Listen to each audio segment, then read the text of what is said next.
Hey, Brian.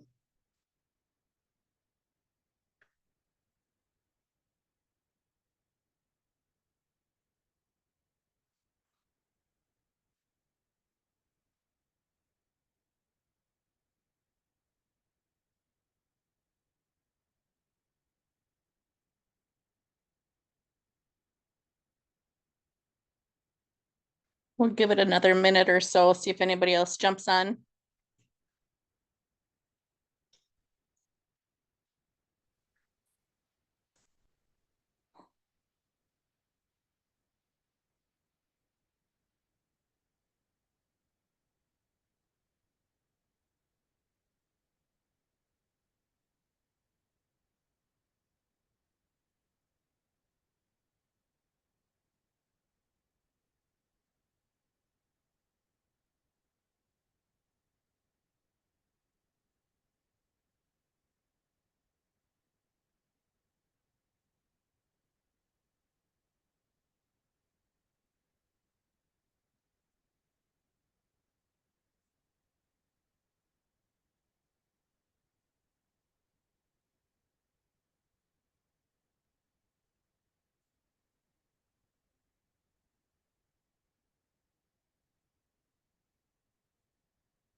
All right, we'll get started. Brian, can you hear me okay?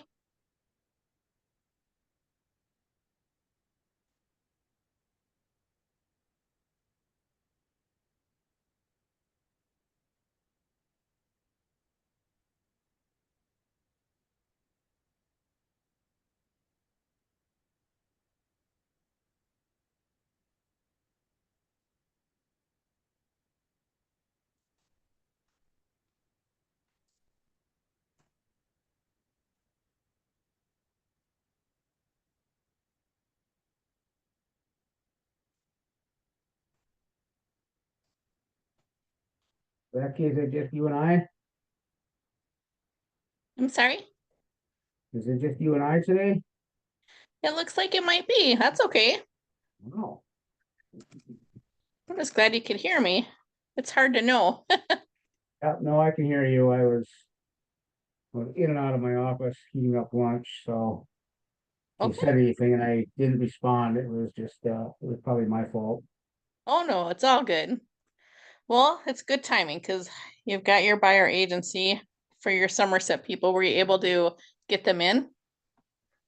I'm actually showing you a property this evening, Oh, good. and I just uploaded the docs to Command about probably 45 minutes ago, but I haven't submitted it yet for review because I also sent them out Minnesota docs this morning. And as a standard practice, I pretty much always send out the lead-based paint brochure Yep. and have Yep. them initial it. And so that's all in that packet. So when I get that back, I'll upload that to my Minnesota file and the file that you'll see, I guess. Awesome. So anyway, yeah, we'll see how it goes. I don't know what they're gonna end up doing. I got a feeling they'll end up in Wisconsin just because, there more properties seem to be popping up that meet their criteria for the price point. Yep. So, Nope, I totally get that. And I do that too. I always send out the lead-based pamphlet, have them initial the first page. That way it's just done. We don't have to worry about it mhm, later on. right, yeah. So that's a great thing. Hi, John. Welcome.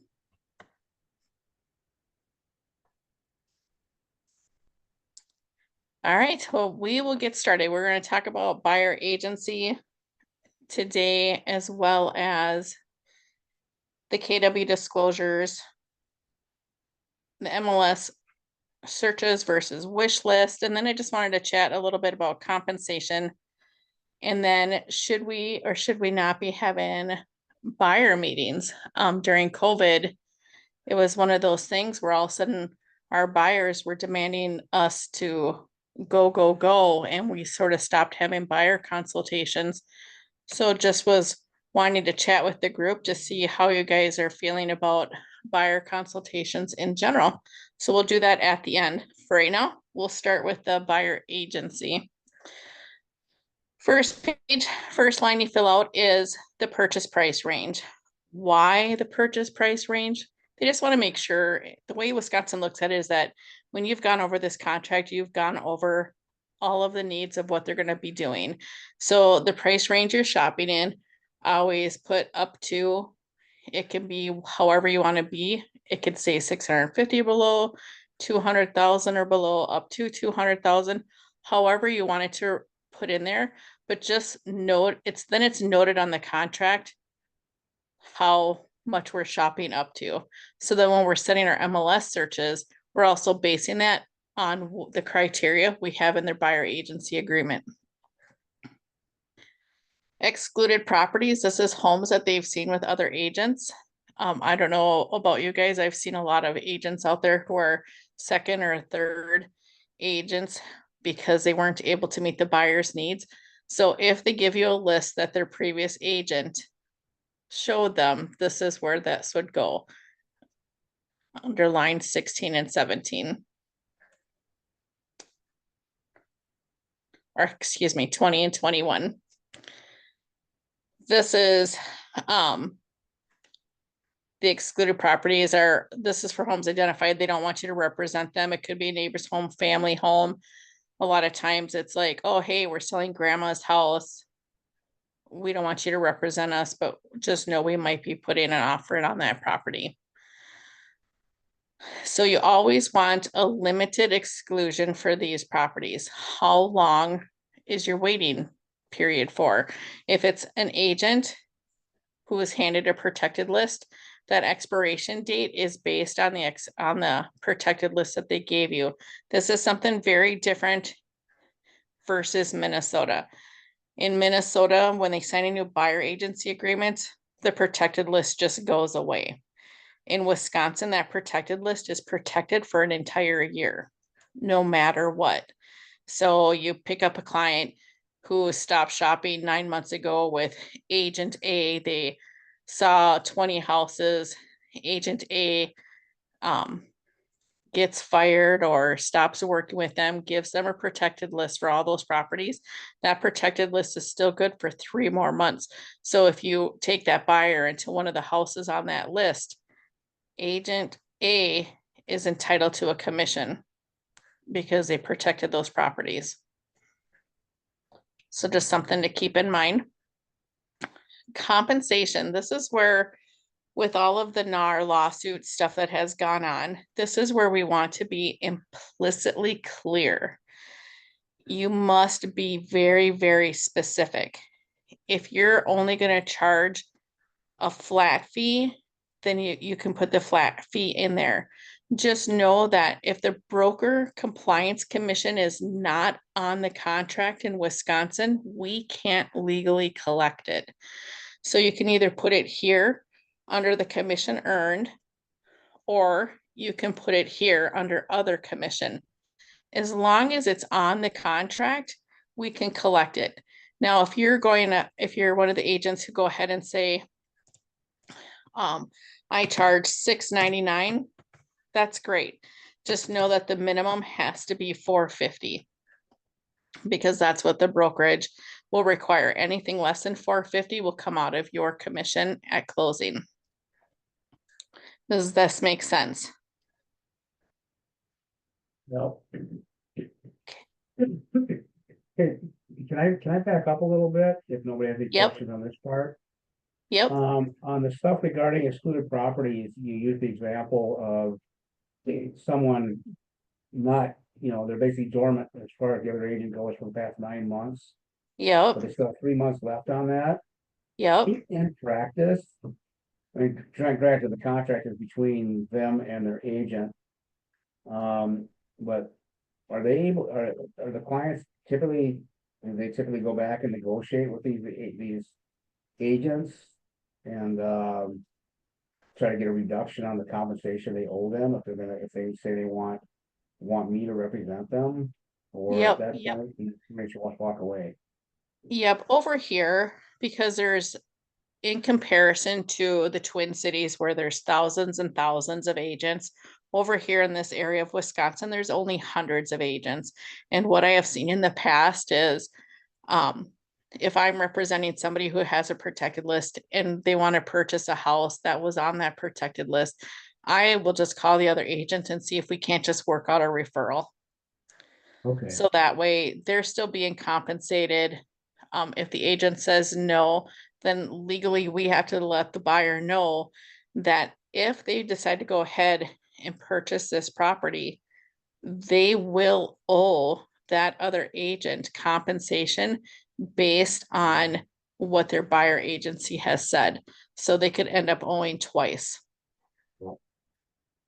Yep. okay, good. Yeah, thanks for sharing that. I just wasn't sure how that went in practice. Yeah, and it referrals. happens all of the time.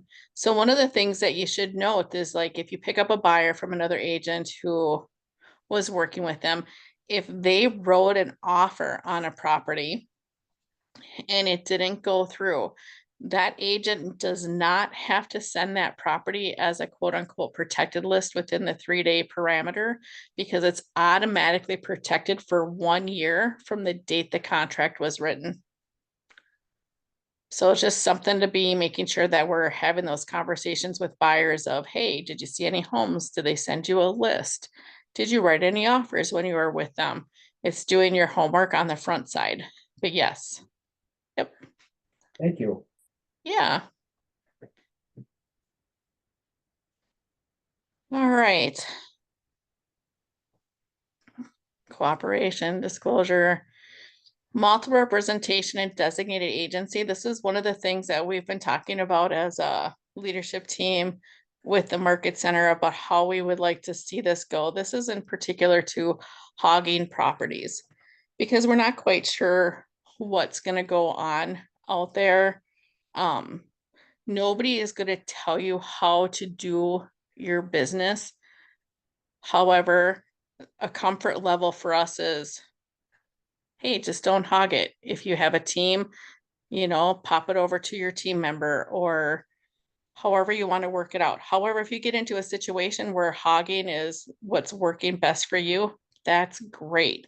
Just make sure you're documenting everything because everybody is like in this weird position of, I'll just sue my realtor. It's okay because they just lost because they're all criminals, is the whole mindset. And we just want to make sure that we're being very, very clear that when we're representing both sides, that we are neutral and everybody understands what neutral means. Neutral simply means is they tell you how to fill in the blanks. You cannot give any type of representation to either one.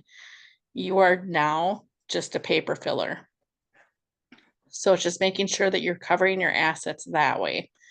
A couple of months ago, I received a phone call from a former client who received a email as well as a letter stating, hey, you might be entitled to compensation, because you purchased a property within the time frame of the NAR settlement. And she called me because she wanted to know if I thought she should go ahead and fill that out because she wasn't quite understanding what it meant for representation. So it was a weird and awkward conversation because technically I told her I can't answer those questions for you. I can provide you information. At the end of the day, you have to decide whether or not you felt like you were represented or not represented as to whether or not you want to go ahead and name me in that lovely little lawsuit. Ultimately, she decided not to because she did feel like she was represented. But this is where it comes into play with that. So all of our clients received these letters and almost nobody got reached out to, but it made us start to think about this when it comes to representation on both sides. How can we protect ourselves the most? Well, obviously, the best way to protect ourselves the most is to not represent both sides. However, if that's your business model, we're not going to stand in your way. We just want to make sure that you have a full understanding that all parties are very aware of what's going on. Hey Becky, Yes, sorry, my Minnesota brain's going here, so, but basically, if we check off that first box where we can represent our client and you can represent the listing, I'm able to advise my client and treat them, you know, treat that transaction as if I would if it weren't a dual agency or multiple agency yep, situation, then, correct? So I have that no is fiduciary correct. responsibility to the seller. That is correct. Okay, Yep.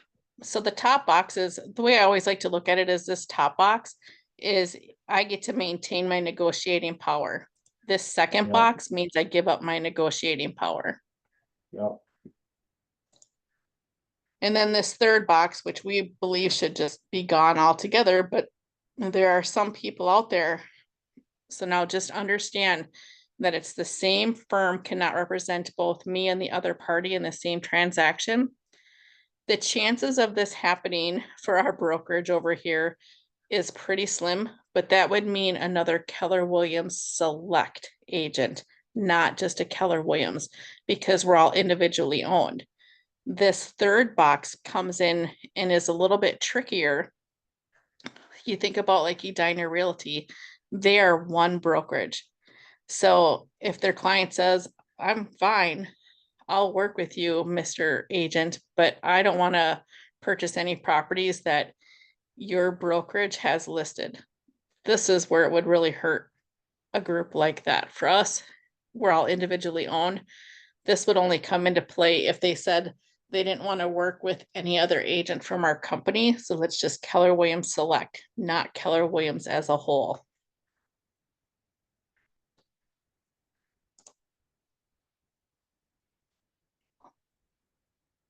Any questions on that?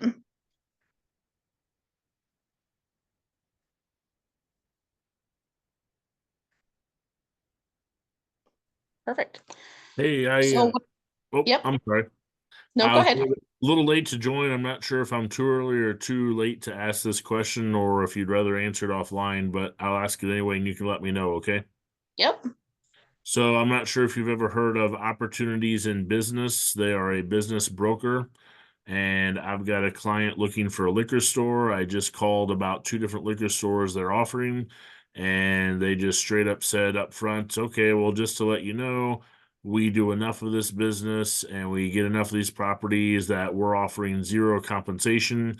So if you have an agreement with your buyer that they're willing to pay everything to you that needs to be paid, cool. Otherwise, we don't want to waste our time, even sending it to you, sending you the numbers or anything.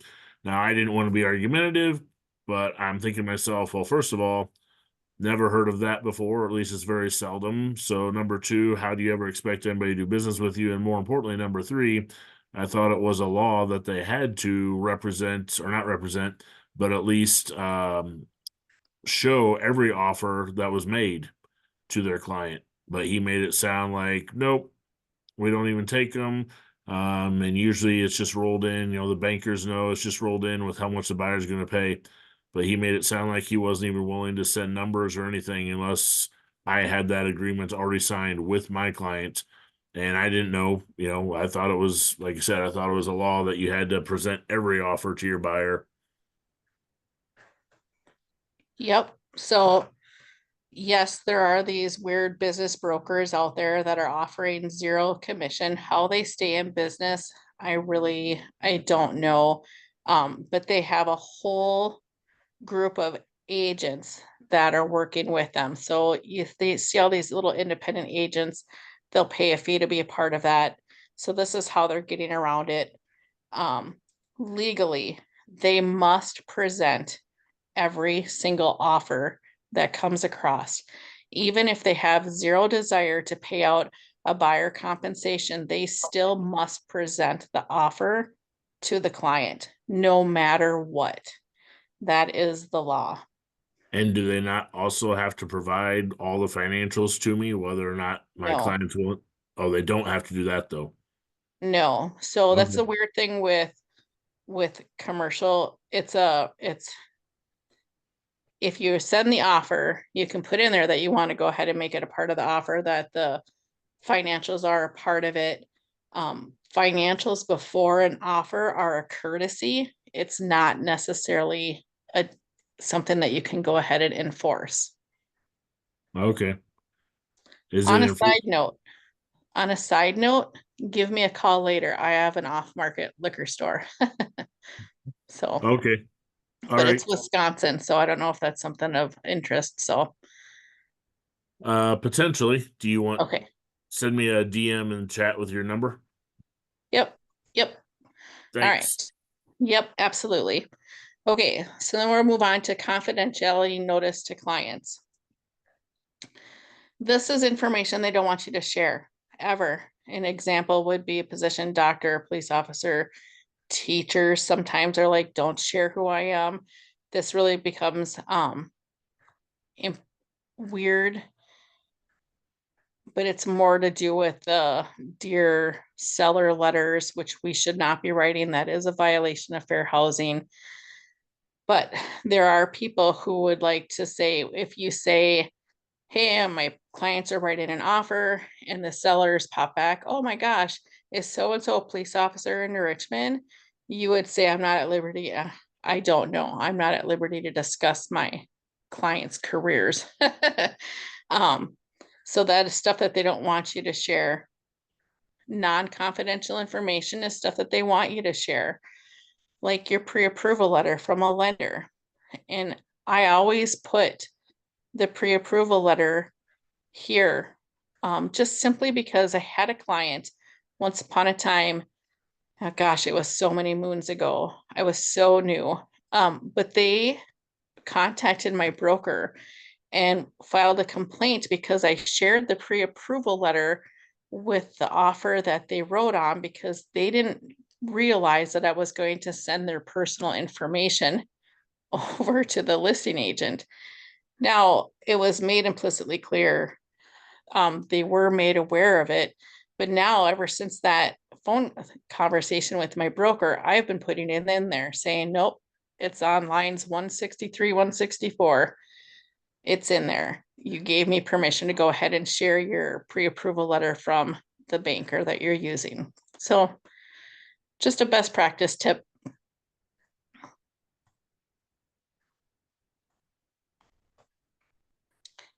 Okay, so I don't know if you guys all got the email. We no longer have to do electronic consent.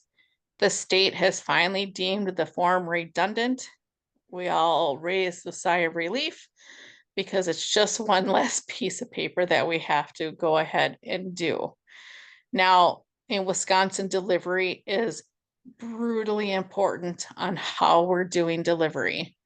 So even though we don't have to do electronic consent any longer, if you intend to email your clients, you must put in their email addresses on 270 or 271. Excuse me, on 270, and ours on 271. The reason being is, if you don't say email is a part of delivery in your buyer agency, email is not a form of delivery in your offer, which would mean unless you're physically handing your clients the offer to purchase to sign, as well as now you have to physically deliver that offer to purchase to the listing agent. Email, it has to be in there. So email, do it, save yourself a few miles of driving to a brokerage to deliver an offer. That's how serious Wisconsin considers delivery. It's making sure it's on there, but no more electronic consent. So that we're excited about. Some things to consider. I have seen a couple of buyer agencies come through where fax, commercial delivery, and US mail are checked on your buyer agency. Some things to consider is, do we even have a fax machine or a fax number where faxes would go to? Do they? It's one of those things where it's like, oh gosh, is that really how we want to go ahead and communicate? Commercial delivery requires you to put in a prepaid notice at like UPS or FedEx for the delivery of potential documents. US mail, delivery occurs at the mailbox.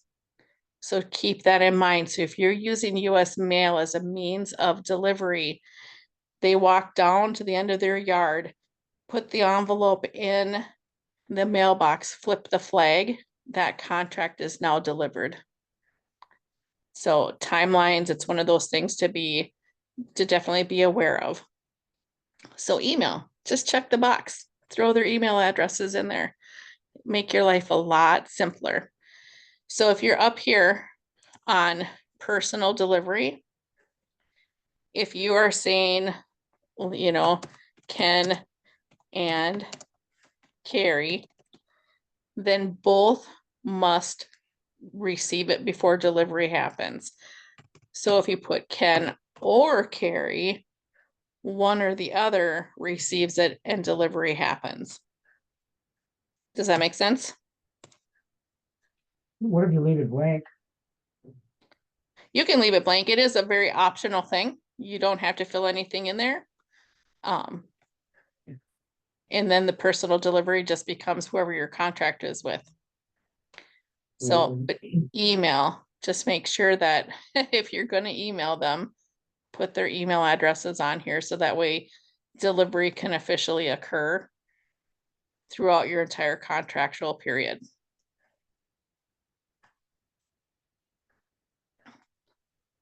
Now, if you forgot during the commission part, you're like, oh crud, I forgot to put in the $450 or $699 or whatever you charge for KW disclosure. It's not as strong as having it on those lines, but if you have it here with the affiliated business arrangement, the KW buyer disclosure, as well as the EPA pamphlet, everything will be good. We'll still be able to collect it because you noted it on the contract. Term of agreement is pretty straightforward. The first day you go under contract with them, when your contract expires. If you decide you're like, this is a investor that you're working with and you want this buyer agency agreement to go ahead and stay in play, you would strike out shall, so that way this agreement would go on until the expiration date. If you just leave it blank, as soon as you go under contract and the contract is closed, then this buyer agency closes with that contract. But if you're going to be buying multiple purchases with this buyer, you would check shall. So that way it says that it shall not expire with that. Then everybody signs. So important thing to remember when you're doing your compensation, you can reduce your compensation. You cannot increase it. So making sure when you're filling that out, if you're like, oh my gosh, I charge 3% for sale by owners, then that's what you're going to want to put in there. So you must, not only with being specific, make sure that you're covering your assets enough to be able to collect whatever you're going to collect, because you cannot go up. You can go down, but you cannot go up.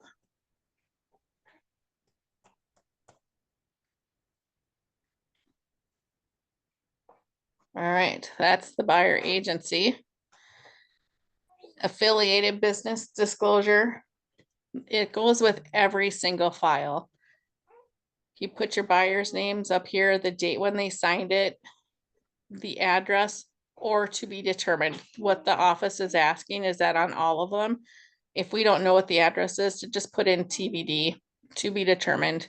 That way you just put something on that line. I know the way it reads, it's not necessary. They're just asking for that. If you forget, it's not going to be a huge deal. They sign and date, all buyers or all clients sign. So if you have 15, we just figure out a way to get all 15 signatures on there. No need to fill out more than one document. Here's your KW buyer disclosure.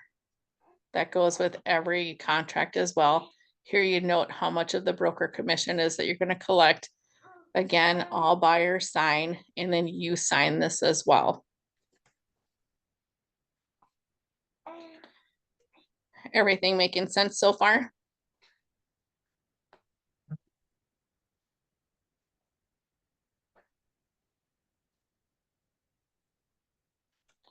Okey doke. You'll have to let me know if you can see this, because I'm gonna pop up a different screen.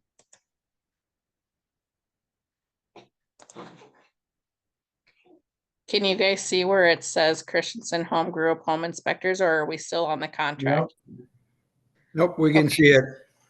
Awesome. So I don't know if you guys ever do like little buyer guides or whatnot with your clients. I typically send out like just like a brief one. Usually it's via email. Now I apologize, when I was setting this up for the meeting, the formatting didn't go well, so it looks a little wonky. So I usually give them a list of home inspectors, radon inspectors, lenders. I want to make sure that before we, if they don't have a lender, this is hugely important. Like, hey, these are the people I know and trust. Now, I will tell you that this is a very old document and I don't use any of these people any longer. However, you just put down who you want. So just remember the rule of three. You must have at least 3 referrals on there. So who your home inspectors are, your radon people, your mortgage lenders. And the reason why our home inspectors and radon is separated for Wisconsin is these are 2 very different things. So just always remember that radon is a test and must be asked for separately, where a home inspection is just a home inspection. All right, so then I always give them a moving checklist, just so that way they just have something that goes along with it, that it's like, oh, hey, I never even thought about these things. This is where my formatting got wonky. So for utilities, I went through and put together an entire list in the areas that I serve of the utility companies and their phone numbers. Because this is one of those things where you just don't think about it. And they're like, oh, Becky, who do we call? Well, now I have it and I just send out the list. It's not a requirement. You guys certainly don't have to do anything like this, but it's just another little added thing that we can go ahead and give to our buyers.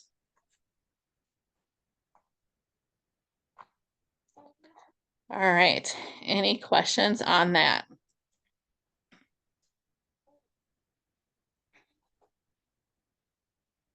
Great. So let's chat about whether or not we're having buyer consultations. Because they kind of went away during COVID because things were like crazy. I don't know about you guys, but I don't think I was home longer than 8 hours a day. I was out running with buyers and my sellers, and just the world was crazy, and buyer consultations just kind of got tossed to the wayside. So how do you guys feel about, are you still having buyer consultations, or are you just taking what we learned in COVID and just going and just doing it? Like, we email them the documents, sign this so we can get through the door, or are you still sitting down and having buyer consultations? For me, it really depends on the client, Yep, and their personality. You know, Yep. for some people, I just send them out. For others that are especially first-time home buyers, I really like to have that consultation because I want to try to educate them and demonstrate the value of my services. And for some of them, for a lot of them, I've been basically doing Zoom meetings with them. And they seem to be receptive of that. yep, I'm right there with you. I guess it really is boiling down to it. And the only reason why I was thinking about this when I sent out the email is I had a buyer reach out to me on one of my listings and they wanted to go see the property. And I'm like, woohoo, you know, the mentality of let's just go. But then I took a step back and I was like, well, hey, are you working with any agents? Went through the whole thing. Are you pre-approved? No, I'm not pre-approved. Great, let's get you pre-approved and we'll go ahead and set up the showing, because I don't know about you guys. I don't show clients who are not pre-approved properties. She was very receptive and said, I know who I'm going to call. I'll get right back to you. no big deal. Within 20 minutes, I had a showing request for the very same property. And I don't know, I was just like, wow, that's really coincidental.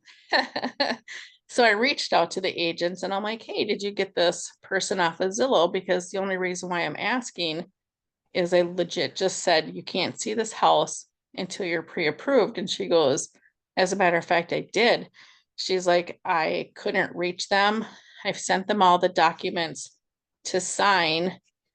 But they're just not communicative with me. I don't know what's going on. Ultimately, the whole showing fiasco just went by the wayside, but it made me start thinking about she was still operating as if we were in COVID, like rather than enforce the communication before she set the appointment. She set the appointment and then tried to catch up from behind to go ahead and communicate with the buyer. And I was just thinking, like, how many of us are still doing that? Like, because our market's changing. And I think it's more beneficial now than ever that we're still having those consultations. I agree, Brian, it definitely depends upon the client because there are some clients, our repeat clients, they don't care. They just want you to send them the documents and be done. I would still like to slow them down a bit, explain to them how compensation has changed a little bit for us.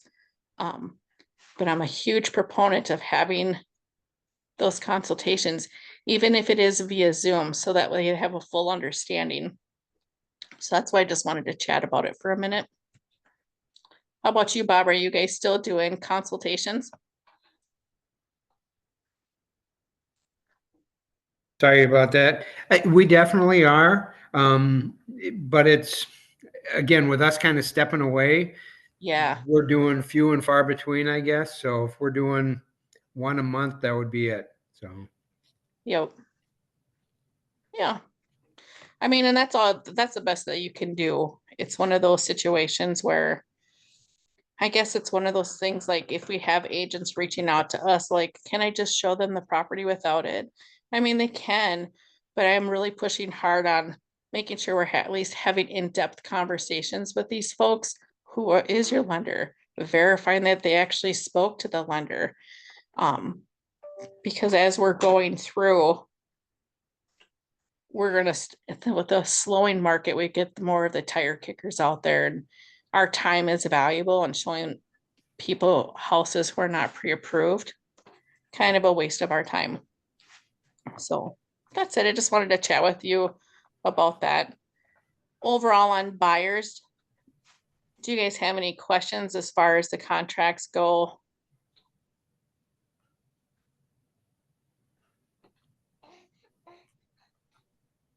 nothing here. Awesome. Well, that's all I have for you guys today. If you need anything or have requests for follow-up classes, I'm open. I'm open to talking about whatever you guys want to hear about.